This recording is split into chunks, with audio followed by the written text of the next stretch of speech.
ইয়াত গভীৰ ডিছকাশ্যন চলি আছে, দেখিছে নহয়? কি ডিছকাশ্যন চলি আছে অলপ পিছত গম পাব, ৰ'ব কৈ আছোঁ। ইহঁতি দুজনী অকল মানে লেকচাৰ দিয়ে আৰু কিবা এটা কোৱাৰ আগত। মই যাবলৈ ৰেডি আছোঁ, বাট ইহঁতি মানে ইমান লেকচাৰ দিছে নহয়। আৰু আজি যোনে মোৰ নতুনকৈ ভিডিঅ' চাইছে তেওঁলোকক কৈছোঁ, মই সৰু ভনী আৰু মোৰ এটা সৰু ব্লগলৈ আপোনালোকক ৱেলকাম জনাইছোঁ। এয়া আমি এতিয়া খুৰাহঁতৰ ঘৰৰ পৰা দাও কিনিবলৈ আহিলোঁ গাইছ। আজি জীৱনত যদি বিপাশাই কিবা কাম কৰিছে এইটোৱে হৈছে।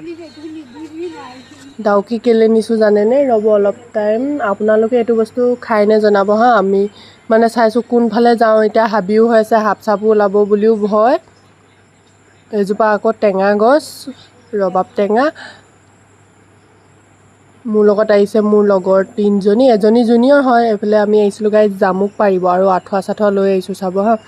এয়া কেইটামান পাৰিলোঁ জামুক। এতিয়া অকল মানে কথাই কৈ থাকে মানে অনবৰত। এয়া জামুক পাৰি হ'ল, আমিও যাওঁ এতিয়া খাব লাগিব গাইজ।